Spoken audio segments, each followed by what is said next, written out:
आप सभी दर्शक बंधुओं का स्वागत है एक ऐसी अनसुनी और रहस्यमयी कथा में जो आपके मन को झकझोर देगी। आज हम बात कर रहे हैं उस महापुरुष की जिसका नाम सुनते ही त्याग, बलिदान और दानवीरता का भाव जाग उठता है। जी हां, हम बात कर रहे हैं महादानी कर्ण की। लेकिन मित्रों, क्या आपने कभी सोचा है कि वह कर्ण जिसने जीवन भर धर्म के मार्ग पर चलने की कोशिश की, जिसने हर किसी की मदद की, जिसने अपनी पहचान छुपाकर भी समाज को अपार दान दिया, आखिर मृत्यु के बाद उसका क्या हुआ? महाभारत की भूमि पर जब भी कोई वीर योद्धा गिरता था, उसका अंतिम गंतव्य कहीं ना कहीं धर्म के अनुसार तय होता था।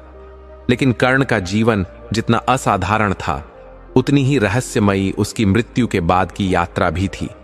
कहते हैं, जब महाभारत का युद्ध समाप्त हुआ और पांडवों ने विजय प्राप्त की, तब उनके मन में भी यह प्रश्न गूंजा कि आखिर कर्ण जैसे परम त्यागी और दानी पुरुष को मरने के बाद किस लोक में स्थान मिला होगा? क्या वह स्वर्ग पहुंचा या नरक में भेजा गया? इसी जिज्ञासा के वशीभूत होकर उन्होंने दिव्य दृष्टि से झांका और जो उन्होंने देखा उसने उनके मन को हिला दिया। मित्रों, यह कथा केवल एक वीर की मृत्यु के बाद की यात्रा नहीं है, बल्कि यह उस अनंत सत्य को उजागर करती है कि सच्चे कर्म और निस्वार्थ दान का फल ईश्वर स्वयं सुनिश्चित करते हैं। इस कथा में छुपा है एक ऐसा संदेश जो हर इंसान के जीवन के लिए अत्यंत महत्वपूर्ण है। तो बने रहिए हमारे साथ, क्योंकि आज आप जानेंगे वह रहस्य जो महाभारत की कहानियों में अक्सर छुपा रह जाता है। दर्शक बंधु, आपका समय नष्ट न करते हुए कथा को आरंभ करते हैं। लेकिन आगे बढ़ने से पहले आपको बता दें कि गरुड़ पुराण में कहा गया है कि कथा हो या सीख, अगर बीच में छोड़ दिया जाता है तो वह पाप की श्रेणी में आता है। तो आपसे निवेदन है कि वीडियो को अंत तक पूरा देखें, और अगर आप एक सनातनी हैं तो वीडियो को लाइक करके चैनल को सब्सक्राइब जरूर कर लें। तो चलिए कथा शुरू करते हैं। प्रिय दर्शकों, यह कथा प्राचीन समय की है। उस समय एक पवित्र राज्य था जिसका नाम था उदयनगरी। इस राज्य में एक ऐसे राजा शासन करते थे जिन्हें सब राजा उदय सिंह के नाम से जानते थे। वे अत्यंत धर्मनिष्ठ और महान दानी थे। उनके दरवाजे से कभी कोई याचक खाली हाथ नहीं लौटता था। उनकी रानी रत्नावती थीं, जो केवल रूपवती ही नहीं बल्कि अत्यंत पतिव्रता और गुणों की खान थीं। राजा अपनी रानी से अत्यधिक प्रेम करते थे। उनके दो पुत्र थे, बड़े का नाम कुशल और छोटे का नीरज। दोनों ही संस्कारी और आज्ञाकारी थे। एक दिन दो तपस्वी साधु उदय नगरी में पधारे। नगर में पहुंचते ही वे हरि कीर्तन करने लगे और नगरवासियों के घर घर जाकर भिक्षा मांगने लगे। उन्हें देखकर कुछ नगरवासी बोले, बाबा, आप समुद्र किनारे खड़े होकर एक एक बूंद के लिए क्यों तरस रहे हैं? साधुओं ने पूछा, इसका क्या अभिप्राय है? नगरवासी बोले, आप यहां भटक रहे हैं, जबकि हमारे राजा उदय सिंह इतने दानी हैं कि उनके दरबार से कोई खाली नहीं जाता। आपके लिए वहीं जाना उचित होगा।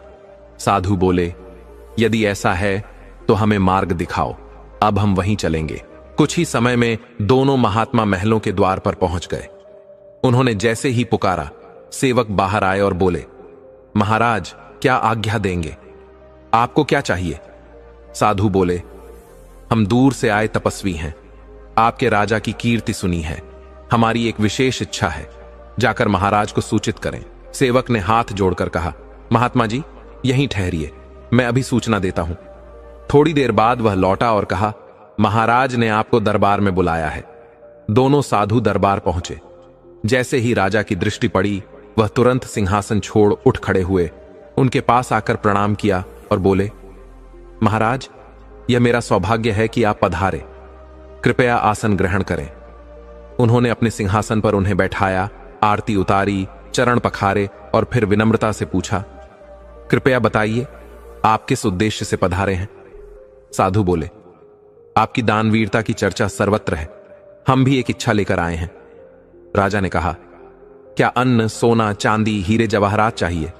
जो चाहें बताइए। साधु बोले, राजन, हम साधारण याचक नहीं हैं, हमें यह सब नहीं चाहिए। राजा ने आश्चर्य से पूछा, तो फिर क्या चाहिए? साधु बोले, पहले हमें वचन दीजिए कि आप हमारी इच्छा पूर्ण करेंगे। बिना वचन के हम कुछ नहीं कहेंगे।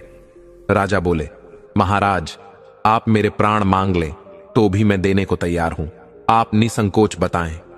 साधु बोले, हमारा प्रण है, जब तक आप वचन नहीं देंगे हम अपनी इच्छा प्रकट नहीं करेंगे।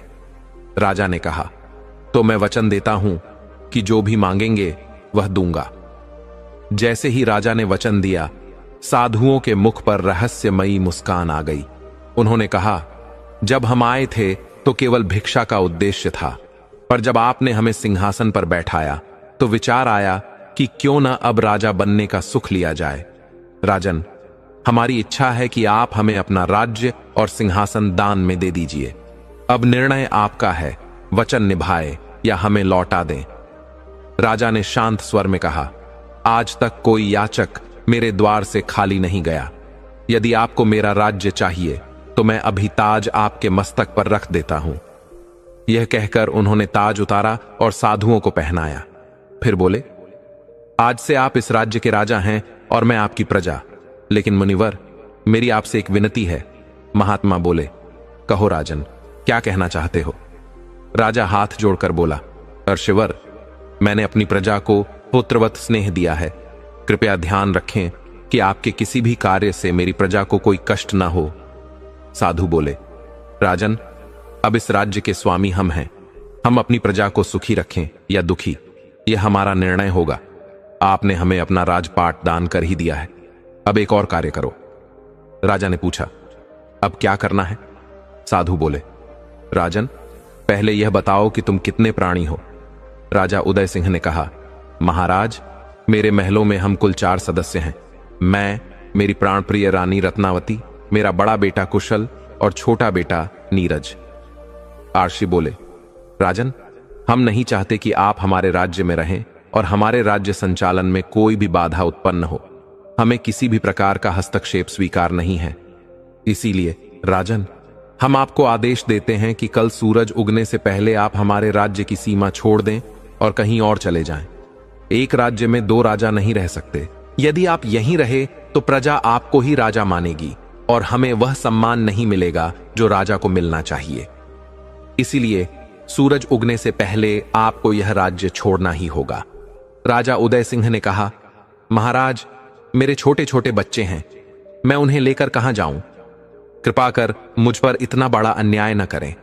मैं वचन देता हूं कि मैं आपके किसी कार्य में हस्तक्षेप नहीं करूंगा। आर्षि बोले, राजन, हमने जो कह दिया है वह अटल है। या तो आप राज्य छोड़ दें या हम यहां से चले जाते हैं। लेकिन ध्यान रहे, यदि हम खाली हाथ लौटे तो आपका वचन टूट जाएगा। अब आप तय करें कि वचन निभाएंगे या राजा बनकर यहीं रहेंगे। साधु की बात सुनकर राजा उदय सिंह कुछ देर मौन रहे, विचार किया, फिर कहा, महाराज, मैंने निर्णय कर लिया है। साधु बोले, कहो राजन, क्या निर्णय लिया है? राजा बोले, महात्मा जी, मैंने तय किया है कि मैं अपने वचनों का पालन करूंगा। आज रात ही मैं अपनी रानी रत्नावती और बच्चों को लेकर इस उदय नगरी से दूर चला जाऊंगा। साधु बोले, राजन, हमें आपसे यही अपेक्षा थी। अब आप महलों और राज्य को छोड़ने की तैयारी करें। और सुनिए राजन, आपने अपने पूरे राज्यपाठ का दान कर दिया है, इसलिए महल की हर वस्तु पर अब हमारा अधिकार है। जब आप प्रस्थान करें तो ध्यान रहे कि आपके शरीर पर केवल तन ढकने वाले साधारण वस्त्र हों। राजसी वस्त्र, गहने, हीरे जवाहरात सब हमारे हैं। यदि आपने कोई भी वस्तु साथ ले जाने की चेष्टा की तो वह चोरी मानी जाएगी। राजा उदय सिंह ने हाथ जोड़कर कहा, महाराज, आप चिंता न करें, जैसा आप कह रहे हैं वैसा ही होगा। अब कृपया मुझे जाने की अनुमति दीजिए। साधु बोले, जाओ राजन, तुम्हें अनुमति है। राजा उदय सिंह साधुओं से अनुमति लेकर अपना राजपाट सौंपकर खाली हाथ अपने महलों की ओर लौट गए। कुछ समय बाद वे महल पहुंचे। रानी रत्नावती ने जैसे ही उन्हें आते देखा, दौड़कर पास आई और पूछने लगी, महाराज, क्या बात है? आप इतनी जल्दी दरबार से कैसे लौट आए? और आपके सिर का ताज कहां गया? राजा का गला भर आया। सोचने लगे, रानी से कैसे कहूं कि अब मैं राजा नहीं रहा? कैसे बताऊं कि अब वह रानी नहीं रही और हमें यह महल छोड़कर दर दर भटकना होगा? रानी ने फिर पूछा, महाराज, आप चुप क्यों हैं? आपके चेहरे पर इतनी उदासी क्यों है? कुछ तो बोलिए, मेरा हृदय बैठा जा रहा है। राजा बोले, महारानी, आज कुछ ऐसा हुआ कि एक साधु ने हमें भिखारी बना दिया। रानी ने पूछा, कैसे, क्या हुआ? राजा ने सारा घटनाक्रम रानी को सुनाया। कैसे साधु आए, कैसे उन्होंने पूरा राजपाट और संपत्ति मांग ली, और कैसे अब महल के राजसी वस्त्र भी हमारे नहीं रहे। उन्होंने कहा, महारानी, अब हम इस नगर को छोड़ देंगे, केवल साधारण वस्त्रों में।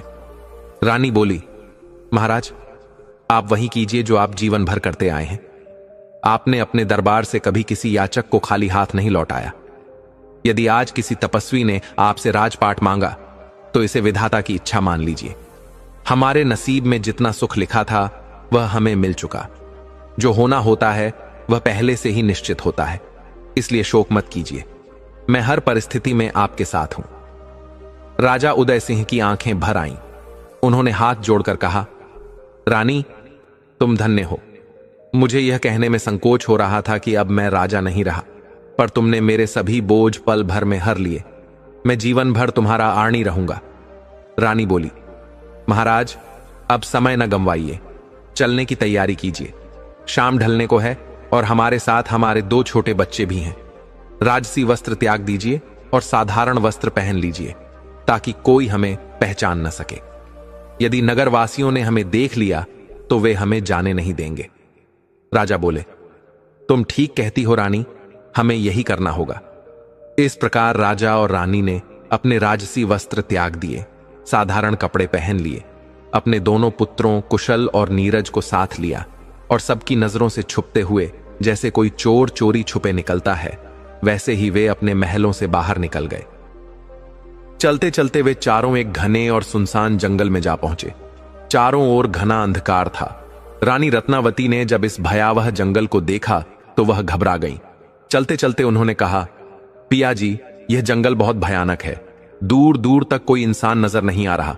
हमारे छोटे छोटे बच्चे भी हमारे साथ हैं। मुझे उनकी चिंता हो रही है। राजा उदय सिंह बोले, रानी, मुझे भी चिंता हो रही है कि कहीं कोई जंगली जानवर हमला न कर दे, लेकिन हम अभी भी अपने नगर की सीमा में ही हैं। यदि हमने रात यहीं रुकने का निर्णय लिया और सुबह हो गई तो मेरा वचन टूट जाएगा।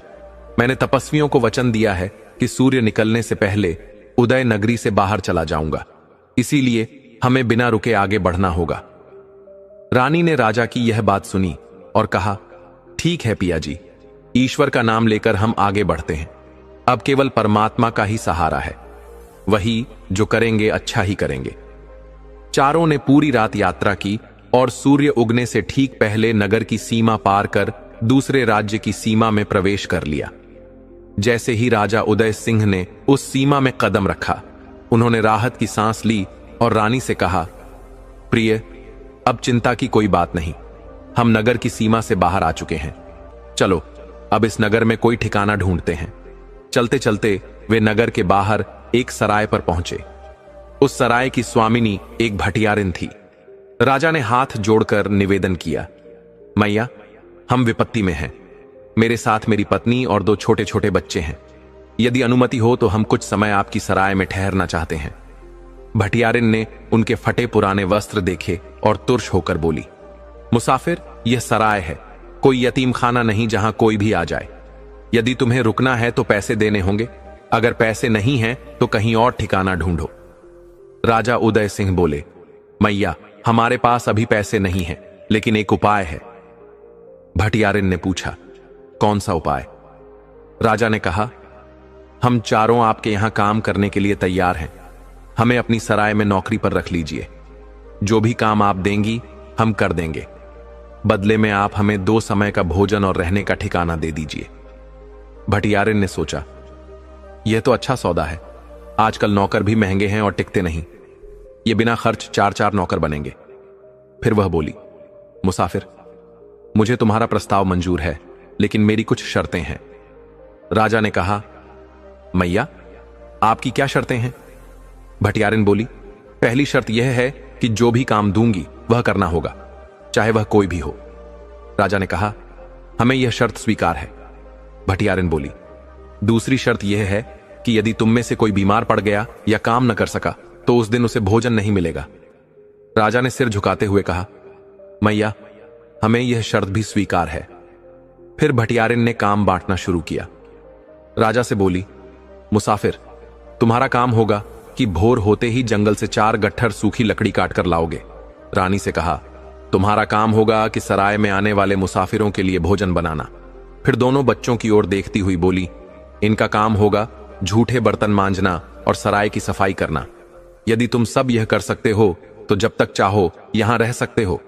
राजा और रानी दोनों ने एक स्वर में कहा, मैया, हमें आपकी सभी शर्तें स्वीकार हैं। इस प्रकार चारों भटियारिन की सराय में नौकर बन गए।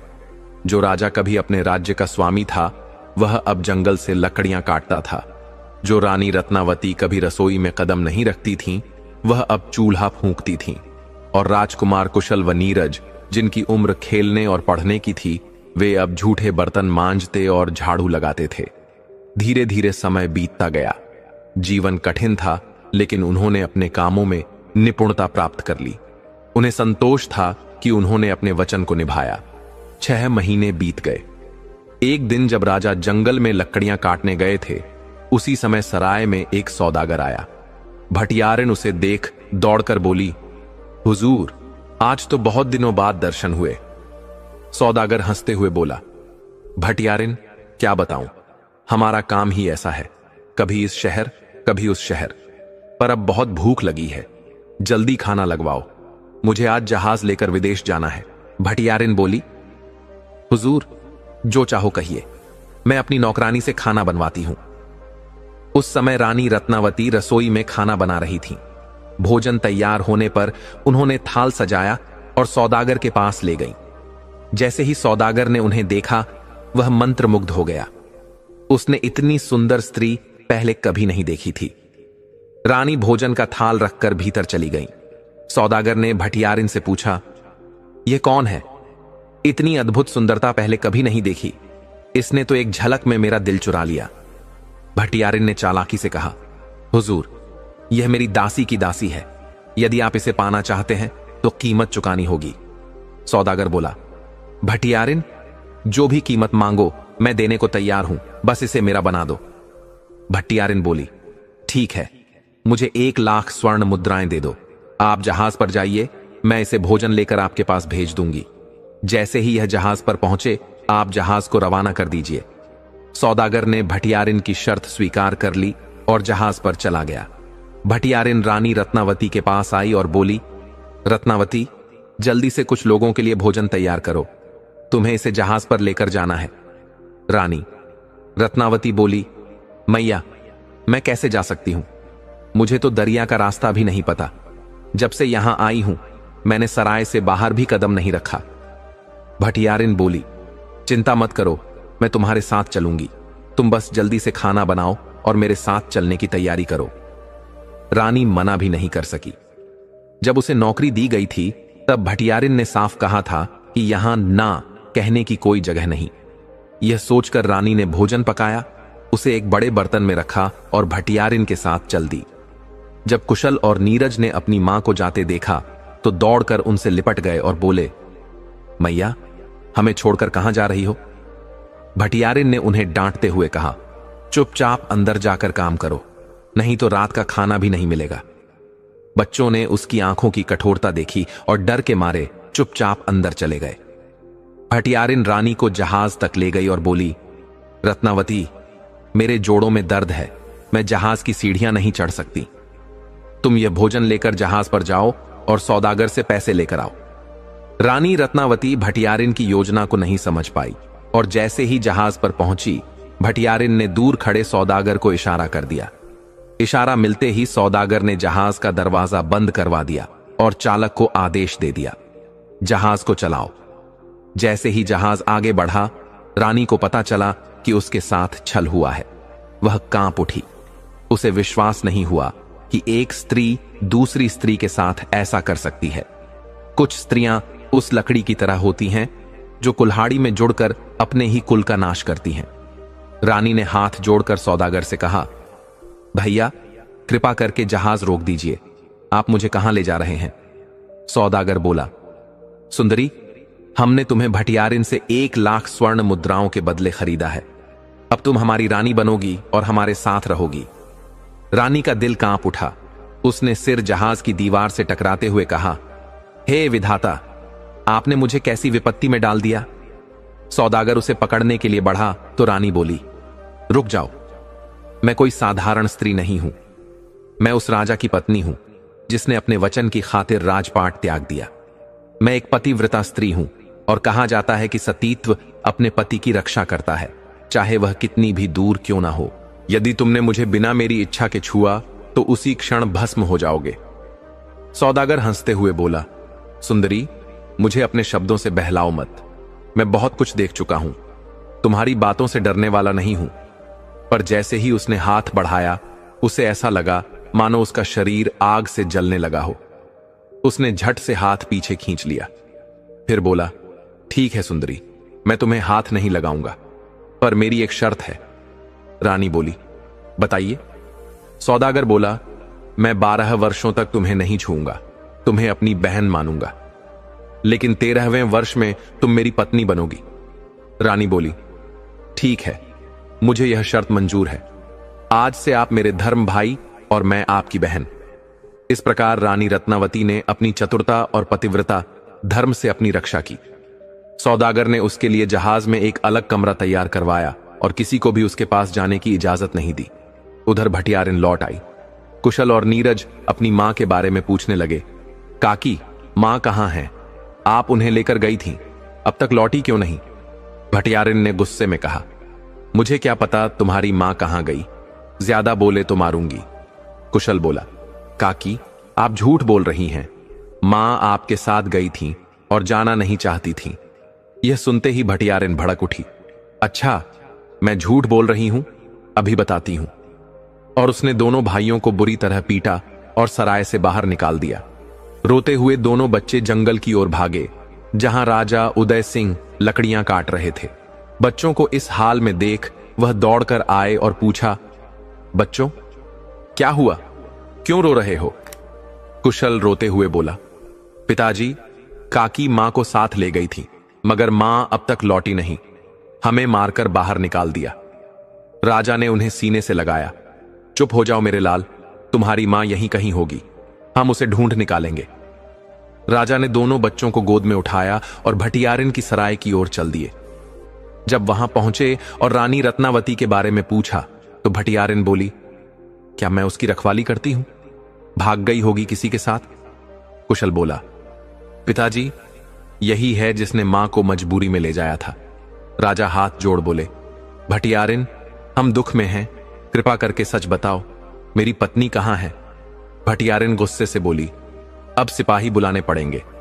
मैंने आश्रय दिया और तुम मुझ पर ही आरोप लगा रहे हो, यहां से चले जाओ। अगर दोबारा आए तो चोरी का इल्जाम लगाकर जेल भेज दूंगी। राजा उदास होकर बोले, पुत्रों, यह स्त्री हमें कुछ नहीं बताएगी, अब हमें मां को खुद ही खोजना होगा। राजा ने दोनों बच्चों को गोद में लिया और आगे बढ़ चले। चलते चलते वे एक नदी किनारे पहुंचे। राजा ने कुशल से कहा, पुत्र, तुम यहीं रुको, पहले मैं नीरज को पार कराता हूं। कुशल बोला, ठीक है पिताजी। राजा ने नीरज को कंधे